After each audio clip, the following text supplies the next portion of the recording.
ಓಂ ನಮಸ್ತೆ ರುದ್ರಮನ್ಯವ ಉತೋತ ಇಷವೇ ನಮಃ. ನಮಸ್ತೆ ಅಸ್ತು ಧನ್ವನೆ ಬಾಹುಭ್ಯಾಮುತತೆ ನಮಃ. ಕದ್ರುದ್ರಾಯ ಪ್ರಚೇತಸೆ ಮೀಢುಷ್ಟಮಾಯ ತವ್ಯಸೆ ಓಚೆ ಮಶಂತಮಗುಂ ಹೃದೆ. ಓಂ ತತ್ಪುರುಷಾಯ ವಿದ್ಮಹೇ ಮಹಾದೇವಾಯ ಧೀಮಹಿ ತನ್ನೋ ರುದ್ರಃ ಪ್ರಚೋದಯಾತ್. ಶ್ರೀ ಗುರುಭ್ಯೋ ನಮಃ. ಹರಿ ಓಂ.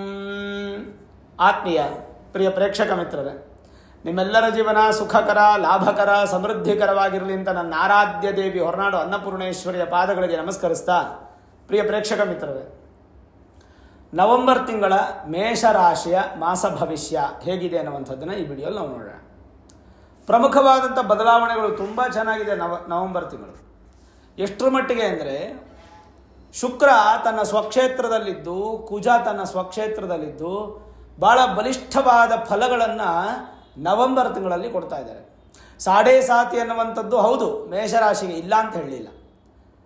ಈಗ ನಿಮ್ಮ ರಾಶಿಯಿಂದ 12ನೇ ಮನೆಯಲ್ಲಿ ಶನಿ ಇದ್ದಾರೆ, ಅವರು ದಶಮಾಧಿಪತಿ ಹಾಗೂ ಏಕಾದಶಕ್ಕೆ ಸ್ಥಾನಾಧಿಪತಿ.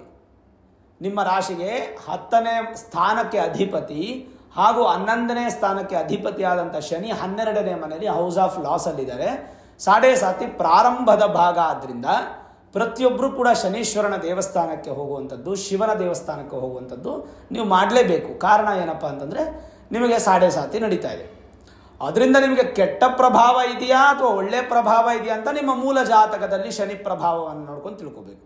ಶನಿ ಏನಾದರೂ ಸ್ವಕ್ಷೇತ್ರದಲ್ಲೋ, ಉಚ್ಚ ಕ್ಷೇತ್ರದಲ್ಲೋ, ಮಿತ್ರ ಕ್ಷೇತ್ರದಲ್ಲೋ ಇದ್ದರೆ ನಿಮಗೆ ಸಾಡೆ ಸಾತಿ ಎಫೆಕ್ಟ್ ಇರೋದಿಲ್ಲ ಮೇಷರಾಶಿಯವರಿಗೆ. ನಾನು ಹೇಳುವಂಥ ಪಾಸಿಟಿವ್ ಎಲ್ಲ ನಿಮ್ಗೆ ಆಗುತ್ತೆ. ಅದೇ ಶನಿ ಏನಾದರೂ ನಿಮಗೆ ನೆಗೆಟಿವ್ ಇದ್ದು ನೀಚ ಸ್ಥಾನನೋ ಅಥವಾ ಶತ್ರುವಿನ ಮನೆಯಲ್ಲೋ ಅಥವಾ ಅಸ್ತಂಗತನಾಗಿದ್ರೇನೋ ಅಥವಾ ವಕ್ರಿಯಾಗಿದ್ರೇನೋ ನಿಮಗೆ ಸ್ವಲ್ಪ ತೊಂದರೆಗಳು ಉಂಟು ಮಾಡುತ್ತೆ. ಅದಕ್ಕೆ ನಿಮ್ಮ ಮೂಲ ಜಾತಕವನ್ನು ತೋರಿಸ್ಕೊಳ್ಬೇಕು. ಸರಿ, ಸಾಡೆ ಸಾತಿಗೆ ಸಂಬಂಧಪಟ್ಟಂಥ ಪರಿಹಾರ ಪ್ರತಿ ತಿಂಗಳು ನಾನೇನು ಹೇಳೋದಿಲ್ಲ. ಈ ತಿಂಗಳು ಸೇಮ್ ಹೇಳ್ತೀನಿ. ಶನಿವಾರ ದೇವಸ್ಥಾನಕ್ಕೆ ಹೋಗಿ ಬನ್ನಿ, ತಿಂಗಳಿಗೊಮ್ಮೆ ತೈಲಾಭಿಷೇಕ ಮಾಡಿ, ಶಿವನನ್ನು ಹೆಚ್ಚು ಆರಾಧನೆಯನ್ನು ಮಾಡಿ.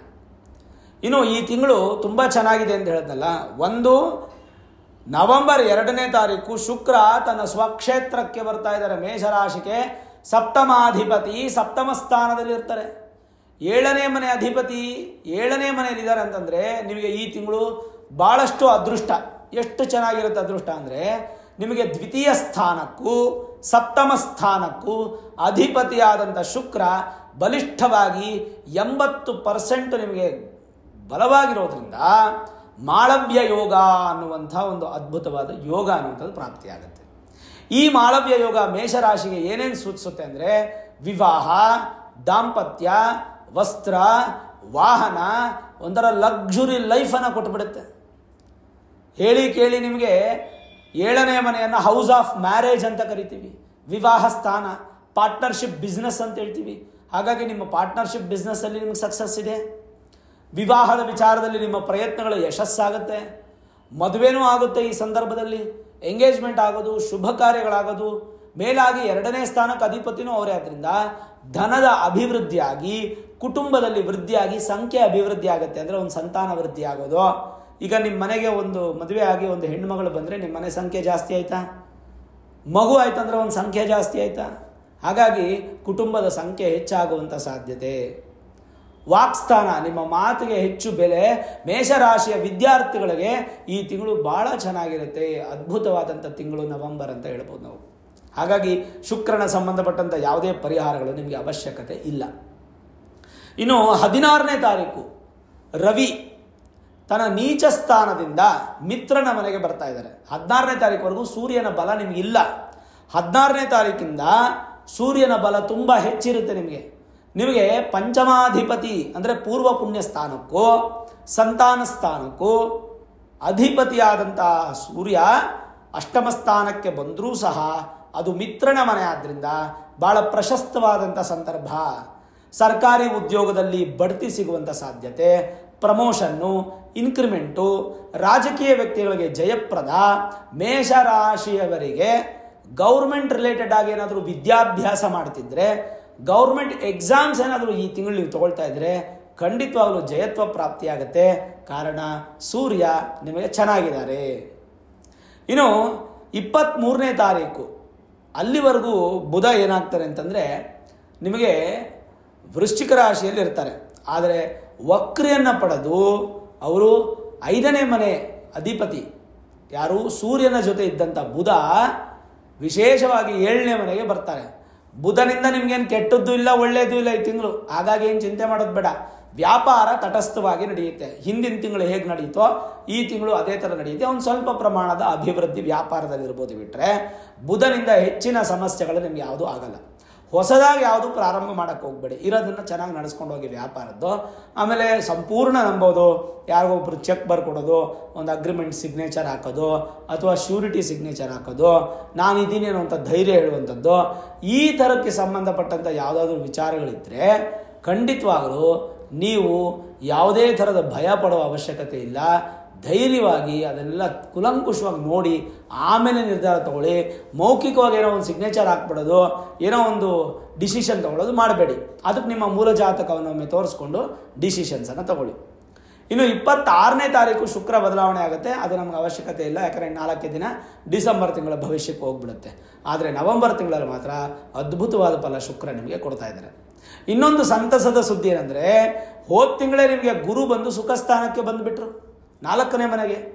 ಗುರು ನಿಮಗೆ ವ್ಯಯಾಧಿಪತಿ ಹಾಗೂ ಭಾಗ್ಯಾಧಿಪತಿ ಸುಖಸ್ಥಾನಕ್ಕೆ ಬಂದರೆ ತಾಯಿಯ ಆರೋಗ್ಯದಲ್ಲಿ ಅಭಿವೃದ್ಧಿ, ಸುಖವನ್ನು ಹೆಚ್ಚಾಗಿ ಪಡೆಯುವಂತಹ ಸಂದರ್ಭಗಳು ಪ್ರಾರಂಭ ಆಗುತ್ತೆ. ಜೊತೆಗೆ ಒಂದು ವಿಶೇಷವಾದ ಸಂಗತಿ ಏನಪ್ಪ ಅಂದರೆ, ಚತುರ್ಥಾಧಿಪತಿ ಯಾರು ಚತುರ್ಥಾಧಿಪತಿ ಅಂತ ಚಂದ್ರ 2.5-2.25 ದಿನಕ್ಕೊಮ್ಮೆ ತಮ್ಮ ಸ್ಥಾನವನ್ನು ಬದಲಾವಣೆ ಮಾಡ್ತಾ ಇರ್ತಾರೆ. ಆದರೆ ಚತುರ್ಥದಲ್ಲಿ ಇರತಕ್ಕಂಥ ಗ್ರಹ ಯಾವುದು ಅಂದರೆ ಅದು ಗುರು. ಸುಖ ಸ್ಥಾನವನ್ನು ಹೆಚ್ಚು ಕೊಡೋದ್ರಿಂದ ಈ ತಿಂಗಳು ಏನೇ ಒಂದು ಕಷ್ಟಗಳು ಬಂದರೂ ಕೂಡ ಅದು ನಿವಾರಣೆ ಆಗುತ್ತೆ, ಭಾಗ್ಯೋದಯ ಪ್ರಾರಂಭ ಆಗುತ್ತೆ. ಈ ಒಂದು ತಿಂಗಳೇ, ಮತ್ತೆ ಬರೋ ತಿಂಗಳು ಗುರು ನಿಮಗೆ ಸುಖ ಸ್ಥಾನದಲ್ಲಿರಲ್ಲ, ಮತ್ತೆ ವಾಪಸ್ ಬಂದುಬಿಟ್ಟು ತೃತೀಯ ಸ್ಥಾನಕ್ಕೆ ಬಂದು ಬಿಡ್ತಾರೆ. ಅದೇನು ಅಷ್ಟು ಬಲ ಇರೋದಿಲ್ಲ. ಇದು ಉಚ್ಚ ಗುರು ಅಂದರೆ 100% ಗುರು ಅಂತ ಹೇಳ್ತೀವಿ ನಾವು. ಹಾಗಾಗಿ ಸಂತಸದ ಸುದ್ದಿ ಅನ್ನುವಂಥದ್ದು ಮೇಷರಾಶಿಯವರಿಗೆ ಈ ಮೂಲಕ ತಿಳಿಸ್ಬೋದು. ಇನ್ನು ರಾಶಿಯಿಂದ ತೃತೀಯ ಮತ್ತು ಷಷ್ಠಾಧಿಪತಿ ಅಂತ ಬುಧ ಏನು ಹೆಚ್ಚಿನ ಪ್ರಮಾಣದ ಅಭಿವೃದ್ಧಿ ಇಲ್ಲ. ಹೇಗೆ ಹಿಂದಿನ ತಿಂಗಳು ಧೈರ್ಯ ಇತ್ತೋ ಅದೇ ಧೈರ್ಯ ಮುಂದುವರಿಯುತ್ತೆ. ಋಣರೋಗ ಶತ್ರುಸ್ಥಾನದಲ್ಲಿ ಸಾಧಾರಣವಾಗಿರುತ್ತೆ. ಏನು ಹೆಚ್ಚು ಸಾಲ ಮಾಡ್ಕೊಳ್ಳೋದಿಲ್ಲ, ರೋಗ ಬಾಧೆಗಳು ಹೆಚ್ಚು ಬರೋದಿಲ್ಲ, ಮತ್ತು ಶತ್ರುಗಳು ಜಾಸ್ತಿ ಉತ್ಪತ್ತಿ ಆಗದೆ ಎಲ್ಲವನ್ನು ಬ್ಯಾಲೆನ್ಸ್ ಮಾಡುವಂತಹ ಯೋಚನೆ, ಬ್ಯಾಲೆನ್ಸ್ ಮಾಡುವಂತಹ ಶಕ್ತಿ ನಿಮಗೆ ಅಭಿವೃದ್ಧಿಯಾಗಿ ಅದೊಂದು ಸಂತಸ ನಿಮಗೆ ವೃದ್ಧಿಯಾಗುತ್ತೆ. ಇನ್ನು ಮುಖ್ಯವಾಗಿ ನಿಮ್ಮ ರಾಶ್ಯಾಧಿಪತಿ ಹಾಗೂ ಅಷ್ಟಮಾಧಿಪತಿ ಅದೃಷ್ಟ ಆಯುಷ್ಯವನ್ನು ಕೊಡುವಂಥದ್ದು ನಿಮಗೆ ಯಾರು ಅಂತಂದರೆ ಆ ಸ್ಥಾನಕ್ಕೆ ಅದು ಕುಜನು ಬಲಿಷ್ಠವಾಗಿ ರುಚಕ ಯೋಗ. ಈ ಯೋಗದಿಂದ ನಿಮಗೆ ಭೂಮಿ ಮತ್ತು ವಿಶೇಷವಾಗಿ ಮನೆ ಕಟ್ಟುವಂತಹ ಯೋಗ, ಫ್ಲ್ಯಾಟ್ ಖರೀದಿ ಮಾಡುವಂಥ ಯೋಗ, ವ್ಯವಸಾಯದ ಭೂಮಿ ತಗೊಳ್ಳುವಂಥ ಯೋಗ, ಈ ಥರದ ಯೋಗಗಳು ಕೂಡ ನಿಮಗೆ ಪ್ರಾಪ್ತಿಯಾಗೋದು ಖಂಡಿತ ಇದೆ. ನಿಮ್ಮ ಪ್ರಯತ್ನ ಮಾತ್ರ ಹೆಚ್ಚು ಪಡಬೇಕು. ನೋಡಿ, ಸಪ್ತಮಕ್ಕೆ ಶುಕ್ರ ಬಂದಾಗ, ಸಪ್ತಮದಲ್ಲಿ ಶುಕ್ರನಿದ್ದಾಗ ಸುಂದರವಾದಂತಹ ಒಂದು ಪ್ರಪಂಚ ನಿಮಗೆ ಕಾಣತೊಡಗುತ್ತೆ. ಸ್ತ್ರೀಯರಿಂದ ನಿಮಗೆ ಅನುಕೂಲಗಳ ಪ್ರಾಪ್ತಿಯಾಗುತ್ತೆ. ಹೆಂಡತಿಯ ಮಾತನ್ನು ಕೇಳಲಿಕ್ಕೆ ಶುರು ಮಾಡಿ ನಿಮಗೆ ಬಲಿಷ್ಠವಾದ ಫಲ ಸಿಗುತ್ತೆ. ಮತ್ತು ವಿಶೇಷವಾಗಿ ಆಸೆಗಳು ಹೆಚ್ಚಾಗುವಂತಹ ತಿಂಗಳು, ತುಂಬ ಆಸೆಗಳು ಹೆಚ್ಚಾಗುತ್ತೆ. ಜೊತೆಗೆ ಭೋಗ ಭಾಗ್ಯಾದಿಗಳು ಅಭಿವೃದ್ಧಿ ಆಗುತ್ತೆ. ಇವೆಲ್ಲವೂ ಕೂಡ ನಿಮಗೆ ಶುಕ್ರನಿಂದ ಸಿಗುವಂತಹದ್ದು. ಓವರಾಲ್ ನೋಡಿದಾಗ ಗ್ರಹ ಸ್ಥಿತಿಗಳು ಮೇಷರಾಶಿಯವರು ತುಂಬ ಚೆನ್ನಾಗಿದೆ. ಈ ತಿಂಗಳು ನಿಮ್ಮ ವಿದ್ಯಾಭ್ಯಾಸದಲ್ಲಿ ಅನುಕೂಲ, ಉದ್ಯೋಗದಲ್ಲಂತೂ ಸ್ಥಿರತೆ ಕಾಣ್ತೀರಾ. ಯಾಕೆಂತಂದರೆ ಯಾವಾಗ ನಿಮಗೆ ಒಂದು ಬಲಿಷ್ಠವಾದಂತಹ ಶುಕ್ರ, ಬಲಿಷ್ಠವಾದಂತಹ ಕುಜ ನಿಮಗೆ ಇದಾರೋ ಈ ತಿಂಗಳು ಗೋಚಾರದಲ್ಲಿ, ಸಾಧಾರಣ ಉದ್ಯೋಗದಲ್ಲಿ ಅಭಿವೃದ್ಧಿ, ವ್ಯಾಪಾರದಲ್ಲಿ ಮಧ್ಯಮ ಫಲ, ರೈತರಿಗೆ ಕೃಷಿಕರಿಗೆ ಒಳ್ಳೆಯ ಲಾಭ. ನವೆಂಬರ್ ತಿಂಗಳಲ್ಲಿ ಕೃಷಿ ಮಾಡುವಂಥವ್ರಿಗೆ ಅದ್ಭುತವಾದ ಲಾಭ. ಸಣ್ಣ ಪುಟ್ಟ ವ್ಯಾಪಾರ, ಹೂವು, ಹಾಲು, ಹಣ್ಣು, ತರಕಾರಿ ಈ ಥರ ವ್ಯಾಪಾರ ಮಾಡುವಂಥವ್ರಿಗೆ, ವಾಹನ ಚಾಲನೆ ಮಾಡುವಂಥವ್ರಿಗೆ, ವಾಹನ ಓಡಿಸುವಂಥ ಡ್ರೈವರು, ಮಾಲೀಕರು, ಕಾರ್ ಇಟ್ಕೊಂಡಿರ್ತಕ್ಕಂಥವ್ರು, ವಾಹನ ಸೇಲ್ಸ್ ಆ್ಯಂಡ್ ಸರ್ವಿಸ್ ಮಾಡುವಂಥವ್ರಿಗೆಲ್ಲ ತುಂಬ ಚೆನ್ನಾಗಿರುತ್ತೆ.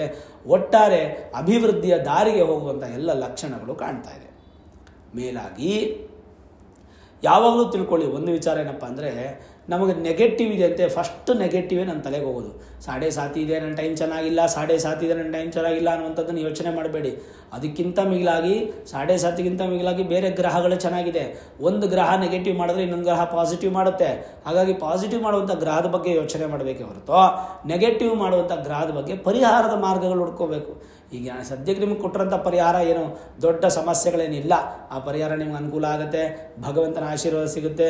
ಈ ತಿಂಗಳು ಹೇಗಿದೆ ಅಂದರೆ ವಿಶ್ವವನ್ನು ಗೆಲ್ಲುವಂತಹ ಶಕ್ತಿ ನಿಮ್ಮಲ್ಲಿದೆ. ದೊಡ್ಡ ದೊಡ್ಡ ಸಮಸ್ಯೆಗಳು ಬಂದರೂ ಅದನ್ನು ಪರಿವರ್ತನೆ ಮಾಡಿ ಸಣ್ಣ ಸಮಸ್ಯೆ ಮಾಡ್ಕೊಂಡು ಅದನ್ನು ನಿವಾರಣೆ ಮಾಡ್ಕೊಳ್ಳೋಂಥ ಶಕ್ತಿ ಇದೆ. ಹೊಸ ವ್ಯಕ್ತಿಗಳ ಪರಿಚಯ ಇದೆ. ಯತ್ನ ಕಾರ್ಯಗಳಲ್ಲಿ ವಿಘ್ನ ಬರದೇ ಇದ್ದಂಗೆ ಜಯತ್ವ ಪ್ರಾಪ್ತಿಯಾಗುತ್ತೆ. ಅಣ್ಣ ತಮ್ಮಂದರು, ಅಕ್ಕ ತಂಗಿಯರು ನಿಮಗೆ ಸಪೋರ್ಟನ್ನು ಮಾಡ್ತಾರೆ, ಸ್ನೇಹಿತರು ಸಪೋರ್ಟ್ ಮಾಡ್ತಾರೆ. ಹೊಸ ವ್ಯಕ್ತಿಗಳ ಪರಿಚಯ ಮುಖಾಂತರ ನಿಮಗೆ ಅಭಿವೃದ್ಧಿಯನ್ನು ಕಾಣ್ಬೋದು. ಅದೆಲ್ಲವೂ ನಿಮಗೆ ಬಲಿಷ್ಠವಾದ ಫಲವನ್ನು ಕೊಡುತ್ತೆ. ಜೊತೆಗೆ ನಿಮ್ಮ ಒಂದು ಸಂಸಾರದ ಜೀವನದಲ್ಲಿ ಸಂತೋಷ ಪ್ರಾಪ್ತಿ ಆಗುತ್ತೆ, ಸುಖ ಅಭಿವೃದ್ಧಿ ಆಗುತ್ತೆ. ಸುಮಾರು ದಿನಗಳಿಂದ ಆಗದೇ ಇರತಕ್ಕಂಥ ಕೆಲಸಗಳೆಲ್ಲ ಈ ತಿಂಗಳು ಆಗುವಂಥ ಸಾಧ್ಯತೆಗಳು ಹೆಚ್ಚು ಕಾಣ್ತಿದೆ. ತೃಪ್ತಿದಾಯಕವಾಗಿರುತ್ತೆ, ಅಸಮಾಧಾನಕ ಏನೂ ಇರೋದಿಲ್ಲ, ಸಮಾಧಾನಕವಾಗೇ ಇರುತ್ತಲ್ಲ. ಅಸಮಾಧಾನ ಏನರಲ್ಲಾಗುತ್ತೆ ಅಂತಂದರೆ ಹಣದ ವ್ಯವಹಾರ ಮಾಡಬೇಕಾದ್ರೆ, ಪತ್ರದ ವ್ಯವಹಾರ ಮಾಡಬೇಕಾದ್ರೆ ಮಾತ್ರ ಸ್ವಲ್ಪ ಬೇಸರ ಉಂಟಾಗುವಂಥ ಸಾಧ್ಯತೆಗಳು, ಎಚ್ಚರಿಕೆ, ಅದರಿಂದ ಮೋಸ ಹೋಗುವಂಥ ಸಾಧ್ಯತೆಗಳಿರುತ್ತೆ. ಅದಕ್ಕೆ ಬೇಕಾದಾಗ ನೀವು ನಿಮ್ಮ ಒಂದು ಜಾತಕದ ಒಂದು ಪರಿಶೀಲನೆ ಮಾಡಿಕೊಂಡು ಏನಾದರೂ ಸುಲಭ ಪರಿಹಾರಗಳಿದ್ರೆ ನೀವು ಮಾಡ್ಕೋಬೋದು. ತಾಯಿ ಆಸ್ತಿ ಸಂಬಂಧಪಟ್ಟಂತೆ ನನ್ನ ಸಮಸ್ಯೆಗಳಿದ್ದರೂ ಕೂಡ ಈ ತಿಂಗಳು ನಿವಾರಣೆ ಕಾಣ್ಬೋದು. ಕೋರ್ಟು ಕಚೇರಿಗಳಲ್ಲಿ ಕೂಡ ಅಭಿವೃದ್ಧಿಯನ್ನು ಕಾಣ್ಬೋದು. ಅಂದರೆ ಬಲವಾದ ಫಲವನ್ನು ಕೊಡುವಂತಹ ಗ್ರಹಸ್ಥಿತಿಗಳು ಬಲವಾದ ಫಲವನ್ನೇ ಕೊಡುತ್ತೆ. ಯಾವತ್ತೂ ಕೂಡ ಅದು ನೆಗೆಟಿವ್ ಮಾಡೋದಿಲ್ಲ. ಓವರಾಲ್ ನೋಡಿದಾಗ ಮೇಷರಾಶಿಯವರಿಗೆ ನವೆಂಬರ್ ತಿಂಗಳ ಮಾಸ ಭವಿಷ್ಯ ಅದ್ಭುತವಾಗಿದೆ. ಧಾರಾಳವಾಗಿ ಒಂದು ಸಂಕಲ್ಪ ಮಾಡಿಕೊಂಡು ಮನೆ ದೇವರನ್ನು ಪ್ರಾರ್ಥನೆ ಮಾಡಿಕೊಂಡು ತಂದೆ ತಾಯಿ ಆಶೀರ್ವಾದ ತಗೊಂಡು ಯಾವ ಕೆಲಸಕ್ಕಾದರೂ ಮುನ್ನುಗ್ಗಿ ನಿಮಗೆ ಸಕ್ಸಸ್ ಅನ್ನುವಂಥದ್ದು ಈ ತಿಂಗಳಿದೆ.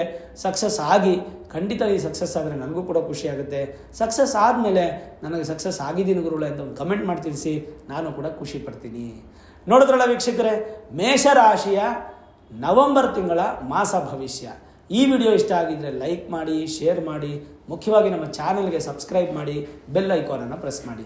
ಪ್ರತಿನಿತ್ಯ ನಾನು ಪೂಜೆ ಮಾಡುವಂತಹ ನನ್ನ ಆರಾಧ್ಯ ದೇವಿ ಹೊರನಾಡು ಅನ್ನಪೂರ್ಣೇಶ್ವರಿಯ ಆಶೀರ್ವಾದ ಅನುಗ್ರಹ ಸದಾಕಾಲ ಮತ್ತೊಮ್ಮೆ ನಿಮ್ಗೆ ಸಿಗಲಿ ಅಂತ ಪ್ರಾರ್ಥನೆ ಮಾಡ್ತಾ, ಸರ್ವೇ ಜನಾಃ ಸುಖಿನೋ ಭವಂತು, ಸಮಸ್ತ ಸನ್ಮಂಗಳಾನಿ ಭವಂತು.